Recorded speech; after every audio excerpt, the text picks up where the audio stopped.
Hi friends, welcome to my dare wealth. చాలామంది సందేహపడుతుంటారు, health insurance ఎందుకు తీసుకోవాలి, తీసుకుంటే ఎంత అమౌంట్ తీసుకోవాలి, ఏ కంపెనీలో తీసుకోవాలి, కంపెనీని ఎలా సెలెక్ట్ చేసుకోవాలి, ఆ తర్వాత హెల్త్ ఇన్సూరెన్స్ పాలసీని ఎలా సెలెక్ట్ చేసుకోవాలి, ఇలా రకరకాల సందేహాలు వస్తుంటాయి. ఈ వీడియోలో వీటన్నిటికీ ఎలా చేయాలనేది తెలుసుకుందాం. ఫస్ట్, హెల్త్ ఇన్సూరెన్స్ ఎందుకు తీసుకోవాలి? దీనికి ముఖ్యంగా 3 రీజన్స్ ఉన్నాయండి, అంటే 3 కారణాలు ఉన్నాయి. ఏమిటివి? ఫస్ట్, హెల్త్ ఇన్ఫ్లేషన్ అంటే మేము చూస్తున్నాం, ప్రతి సంవత్సరం ట్రీట్మెంట్ ఎక్స్పెన్సెస్ పెరిగిపోతున్నాయి, ట్రీట్మెంట్ ఛార్జెస్ పెరిగిపోతున్నాయి. హాస్పిటల్ చూస్తే లాస్ట్ ఇయర్ ₹1,00,000తో జరిగే ట్రీట్మెంట్ ఈ సంవత్సరం 1,10,000, 15,000, 20,000 అవుతుంది. నెక్స్ట్ ఇయర్ 1,30,000 అలా పెరిగిపోతుంది. అంటే హెల్త్ ఇన్ఫ్లేషన్ అనేది ఇయర్ ఆన్ ఇయర్ 10-15% పెరిగిపోతుంది. వేరాజ్ ఇంకో పక్కన చూసుకుంటే మన ఆదాయం, అంటే బిజినెస్ అయితే ఆదాయం, అదే ఉద్యోగస్తులు అయితే శాలరీస్ ఆ స్థాయిలో పెరగట్లా. దీనివల్ల ఏమవుతుంది, ఆ ట్రీట్మెంట్ కోసం ఉన్న సేవింగ్స్లోంచి డబ్బులు తీసేయాల్సిన పరిస్థితి ఏర్పడుతుంది. దీనివల్ల ఏమవుతుంది? Second one, medical poverty. Medical poverty అంటే చాలామంది తమ సేవింగ్స్ని వాళ్ళ పిల్లల చదువుల కోసమో, పిల్లల ఉన్నత విద్య కోసమో, పిల్లల మ్యారేజెస్ కోసమో, లేదంటే వాళ్ళ రిటైర్మెంట్ తర్వాత అవసరాలకి సేవింగ్స్ పెట్టుకుని ఉంటారు. కానీ ఎప్పుడైతే అనుకోకుండా ఈ ఆరోగ్య సమస్యలు ఉత్పన్నం అవుతాయో, లేదంటే యాక్సిడెంట్లు అవుతాయో, ఆటోమేటిక్గా ఈ సేవింగ్స్ అన్నీ తీసేసి ఖర్చు పెట్టేస్తున్నారు. దీనివల్ల వాళ్ళు పేదవాళ్ళు అయిపోతున్నారు. దీనివల్ల వాళ్ళ భవిష్యత్ ఆలోచనలు అసలు ఏం చేయాలో తెలియని పరిస్థితి ఏర్పడుతుంది. ఇది థర్డ్ రీజన్ అంటే క్యాష్లెస్ ట్రీట్మెంట్. ఒకవేళ అనుకోకుండా అకస్మాత్తుగా ఆరోగ్య సమస్య వచ్చినా, లేదు అంటే ఏదైనా యాక్సిడెంట్ అయినా హాస్పిటల్ అడ్మిట్ చేస్తే ఒక్కసారిగా డబ్బులు కావాలి, ఒక్కసారిగా మనీ అనేది అవైలబుల్ ఉండదు. అప్పుడు అటువంటి పరిస్థితుల్లో మనకి ఈ హెల్త్ ఇన్సూరెన్స్ అనేది ఉంటే కనుక క్యాష్లెస్ ట్రీట్మెంట్ ఈ నెట్వర్క్ హాస్పిటల్స్ ద్వారా ఈజీగా మనం ఆ సమస్య నుంచి బయటకు రావడానికి ఆస్కారం ఉన్నది. సో హెల్త్ ఇన్సూరెన్స్ అనేది చాలా ఇంపార్టెంట్. ఈ యొక్క చిన్న వీడియో చూడండి, మనకే తెలుస్తుంది. ఈ చికిత్సను మనం ఎలా భరించగలం? మన పని అయిపోయింది. చూసారు కదా? సో ఆల్రెడీ వాళ్ళు బాధల్లో ఉన్నారు. ఇంకోటి, ఆ బిల్స్ చూసుకొని ఇంకా బాధపడిపోతుంటారు. ఆల్రెడీ ఒక సమస్యలో ఉన్నప్పుడు, బాధలో ఉన్నప్పుడు ఇంకా ఆ బిల్లులు కూడా చాలా ఎక్కువ వస్తే కనుక తట్టుకోవడం చాలా కష్టం, ఎస్పెషల్లీ మిడిల్ క్లాస్ పీపుల్కి. ఓకే, సో హెల్త్ ఇన్సూరెన్స్ అనేది చాలా ఇంపార్టెంట్. తర్వాత అసలు హెల్త్ ఇన్సూరెన్స్ తీసుకోవాలి అంటే ఎంత అమౌంట్ తీసుకోవాలి? ఇది ఇతమిద్దంగా ఇంత అమౌంట్ అని చెప్పలేమండి. దీనికి వేరు వేరు కారణాలని దృష్టిలో పెట్టుకొని దానికి తగ్గట్టుగా మనం ఇన్సూరెన్స్ తీసుకోవాలి. సపోజ్ మనం దీనికి ఏమేమి ఉన్నాయనేది చూసుకుందాం. Family medical history.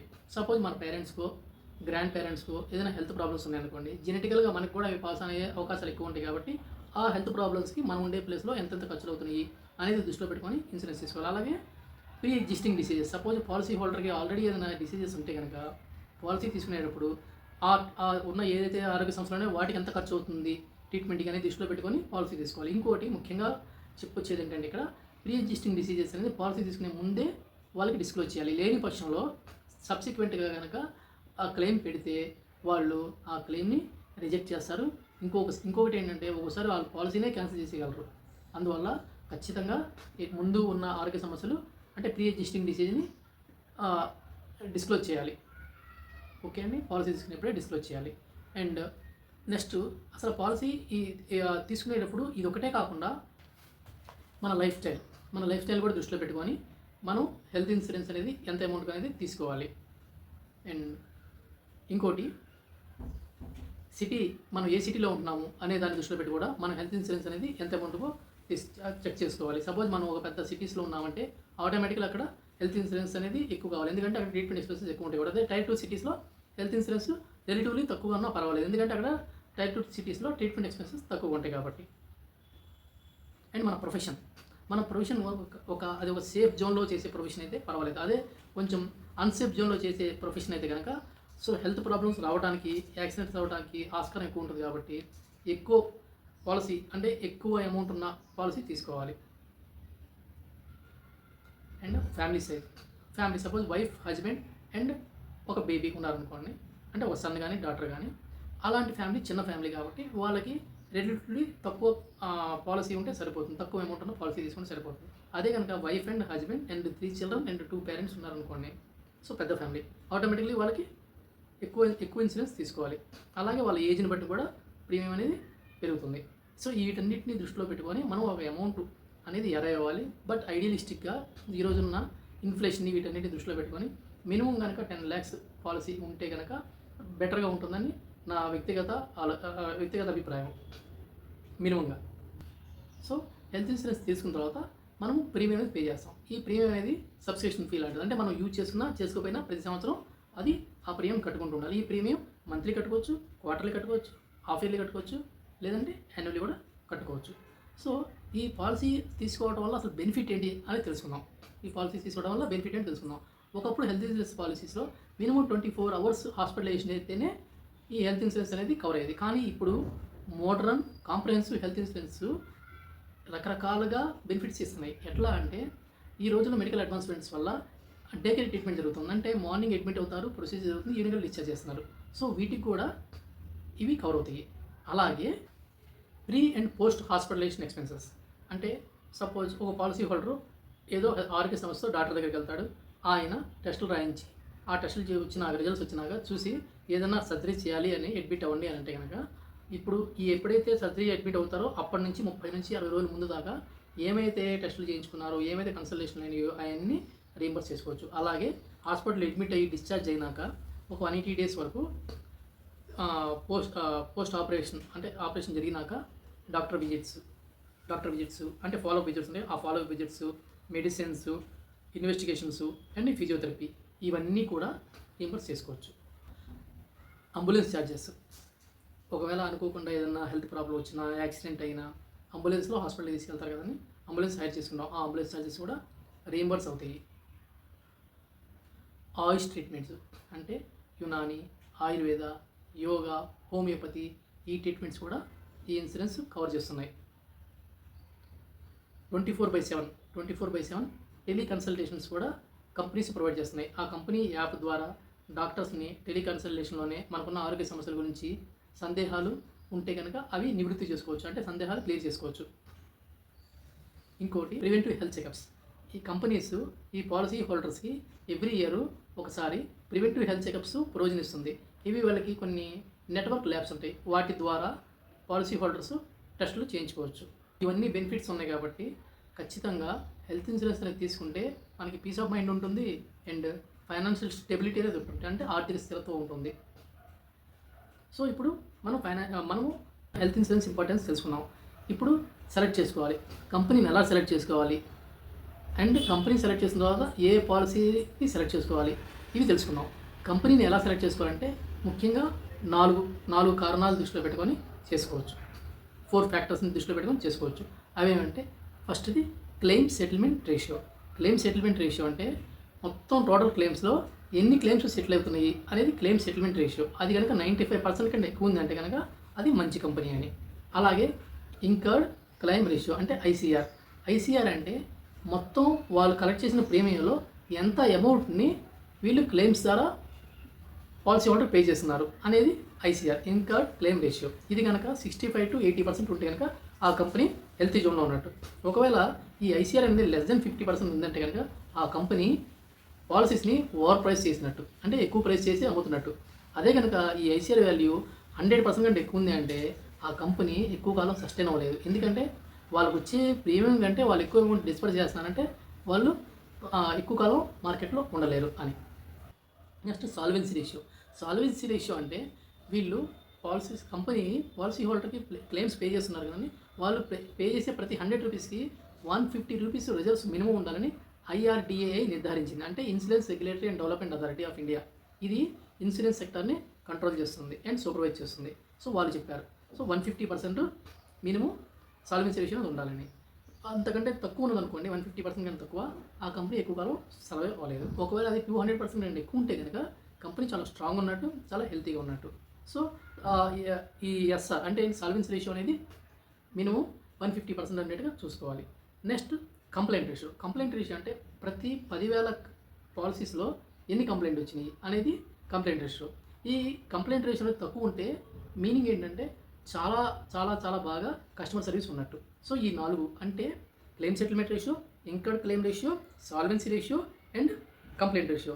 ఈ 4ని దృష్టిలో పెట్టుకొని మనం కంపెనీని సెలెక్ట్ చేసుకోవచ్చు. కంపెనీని సెలెక్ట్ చేసిన తర్వాత అసలు ఈ పాలసీని ఎలా సెలెక్ట్ చేసుకోవాలి అని అంటే దానికి కూడా కొన్ని ఫ్యాక్టర్స్ ఉన్నాయి. అవి ఏవేంటి అంటే no room rent cap. Companies ఒక రూమ్ రెంట్ క్యాప్ అని పెడతాయి. అంటే సపోజ్ 5,000 అని పెట్టింది అనుకోండి, మనం 10,000 రూపాయలు ఉన్న రూమ్లో అడ్మిట్ చేసామనుకోండి పాలసీ హోల్డర్ని, అది కేవలం రూమ్ రెంట్కే సగం చేయరు వాళ్ళు.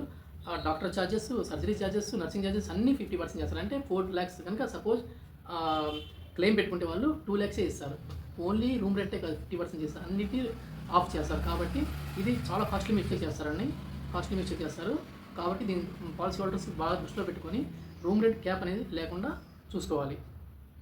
ఇంకోటి సబ్లిమిట్ ఆన్ ప్రొసీజర్స్ అనేది చాలా పాలసీస్లో ఉంటుంది. అంటే ఈ పాలసీ ఈ పర్టికులర్ ట్రీట్మెంట్ ఇంత అంటే క్యాటరాక్ట్ 30,000 అలా కొన్ని ప్రొసీజర్స్కి వాళ్ళు ఫిక్స్ చేసుకుంటారు. అంటే మనకి 10 లక్షల పాలసీ ఉన్న ఈ క్యాటరాక్ట్ చేంజ్ 30,000 వేస్తారు. అలా కాకుండా నో నో సబ్లిమిట్ ఆన్ ప్రొసీజర్స్ అనేది ఉండేట్టుగా చూసుకోవాలి. లో వెయిటింగ్ పీరియడ్ అనేది ఉండాలి. అంటే ప్రీ ఎగ్జిస్టింగ్ డిసీజెస్ అంటే ఆల్రెడీ పాలసీ వాళ్ళకి హెల్త్ ప్రాబ్లం ఉంటే కనుక అది 1 year to 4 years వాళ్ళు వెయిటింగ్ పీరియడ్ ఇస్తారు. అది తక్కువ ఉండేది తీసుకుంటే కనుక పాలసీ హోల్డర్కి తొందరగా ఆ హెల్త్ ప్రాబ్లం కూడా పాలసీలో కవర్ అయ్యేట్టుగా ఆస్కారం ఉంటుంది. జీరో కోపేమెంట్ అనేది ఉండేది చూసుకోవాలి. అంటే కొన్ని పాలసీస్ ఎట్లా ఉంటాయంటే ఒక 90% కంపెనీ పే చేస్తుంది, ఒక 10% పాలసీ హోల్డర్ పే చేయాలి. అలా ఒక పర్సంటేజ్ అనేది ఫిక్స్ చేస్తారు. అలా కాకుండా అంటే పాలసీ హోల్డర్ ఎటువంటి పేమెంట్ చేయాల్సిన అవసరం లేకుండా నో స్పెసిఫిక్గా గుర్తుంచుకోండి, నో కోపేమెంట్ ఆప్షన్ అయితే ఉండాలి. అలాంటి సెలెక్ట్ చేసుకుంటే కనుక పాలసీ హోల్డర్కి ఫైనాన్షియల్ బర్డెన్ అవుతుంది.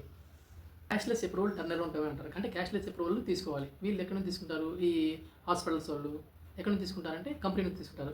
అది చాలా తక్కువ పీరియడ్ ఉండాలి. అది చాలా తక్కువ టైం ఉంటే కనుక ఆటోమేటిక్గా పాలసీ హోల్డర్కి అమ్మయ్య వచ్చేసింది, అప్రూవల్ వచ్చేసింది, సో కంపెనీ వాళ్ళు పే చేసేస్తారు హాస్పిటల్ నెట్వర్క్ హాస్పిటల్కి అనేది ధైర్యం వస్తుంది. కాబట్టి అది తక్కువ టైం ఉండాలి టర్న్ అరౌండ్ టైం అనేది క్యాష్లెస్ అప్రూవల్కి. నో క్లెయిమ్ బోనస్ అనేది నెక్స్ట్ ఇయర్కి ఈ ఇన్సూరెన్స్ని ఎన్హాన్స్ చేసేట్టు కావాలి. అంటే నో క్లెయిమ్ బోనస్ వల్ల ఈ కవర్ అనేది ఇంక్రీజ్ అయ్యేట్టుగా ఉండాలి. అలాంటి పాలసీస్ తీసుకుంటే కనుక ఇండివిజువల్కి అంటే పాలసీ హోల్డర్కి బెనిఫిట్ అవుతుంది. ఇవాళ రేపు ఈ రోజుల్లో చాలా వరకు అడ్వాన్స్డ్ ట్రీట్మెంట్ వస్తున్నాయి, కీహోల్ సర్జరీస్, రోబోటిక్ సర్జరీస్ అలా వస్తున్నాయి. సో పాలసీ తీసుకునేటప్పుడు ఆ పాలసీ మోడర్న్ ట్రీట్మెంట్ మెథడ్స్ని యాక్సెప్ట్ చేస్తుంది. అంటే రోబోటిక్ ట్రీట్మెంట్ వీటికి కూడా అది కవర్ చేస్తుంది లేదా చెక్ చేసుకోవాలి. ఎందుకంటే అన్ని డే కేర్ ఫెసిలిటీస్కి అన్నట్టుగా అన్ని డే కేర్ ట్రీట్మెంట్స్కి ఈ పాలసీ కవర్ అయ్యేట్టుగా చూసుకోవాలి. అంతేగాని specific list of day care ట్రీట్మెంట్స్కి వర్తిస్తుంది కాకుండా ఆల్ డే కేర్ ట్రీట్మెంట్స్కి వర్తించేట్టుగా ఉన్నదా లేదా తెలుసుకోవాలి. ఇంకోటి రిజిస్ట్రేషన్ ఫెసిలిటీ. ఈ రిజిస్ట్రేషన్ ఫెసిలిటీ సపోజ్ 10 లక్షల పాలసీ తీసుకున్న వాళ్ళు హాస్పిటల్ వేసి 8 లక్షలు అయిపోయింది అనుకోండి, మరలా వీళ్ళు నెక్స్ట్ ఇల్నెస్కి మరలా ఫుల్ అమౌంట్ 10 lakhs ఇస్తారు. కానీ కొన్ని పాలసీస్ సేమ్ ఇల్నెస్కి ఇవ్వరు. ఈ అన్లిమిటెడ్ రిజిస్టోరేషన్ అనేది సేమ్ ఇల్నెస్కి కూడా నెక్స్ట్ టైము వర్తించేట్టుగా ఉందో లేదో చెక్ చేసుకోవాలి. ఇన్ఫ్లేషన్ షీల్డ్ అంటే మనం డిస్కస్ చేసుకున్నాం. Year on year medical expenses పెరుగుతున్నాయి. అలాగే అంటే మన ఇన్సూరెన్స్ కవర్ కూడా ఇయర్ ఆన్ ఇయర్ ఇన్ఫ్లేషన్ తగ్గట్టుగా పెరిగెట్టుకుంటే పాలసీ ఉంటే కనుక మరీ మంచిది. కన్జ్యూమబుల్ గూడ్స్, సర్జరీస్లో కన్జ్యూమబుల్స్ వాడతారు. కన్జ్యూమబుల్ గూడ్స్ అంటే అవి నాన్ మెడికల్ అంటే మాస్కులు కానీ లేదంటే నెబులైజర్లు కానీ ఇలాంటివన్నీ ఉంటాయి, గ్లోవ్స్ కానీ ఇవన్నీ. వీటికి కొన్ని పాలసీస్ కవర్ చేయదు. కొన్ని పాలసీస్ ఈ డిస్పోజబుల్స్ కూడా కవర్ చేస్తున్నాయి. సో మనం పాలసీ సెలెక్ట్ చేసినప్పుడు డిస్పోజబుల్స్ కూడా కవర్ అయ్యేట్టుగా పాలసీ తీసుకుంటే కనుక పాలసీ వాళ్ళకి బడ్డెన్ ఉండదు. వీటన్నిటిని దృష్టిలో పెట్టుకొని సరైన పాలసీ తీసుకుంటే కనుక పాలసీ హోల్డరు తర్వాత ఎటువంటి ఇబ్బందులు పడకుండా, ఎటువంటి ఆర్థిక ఇబ్బందులు లేకుండా చక్కగా పీస్ ఆఫ్ మైండ్తో హెల్తీగా లైఫ్ లీడ్ చేయగలుగుతారు.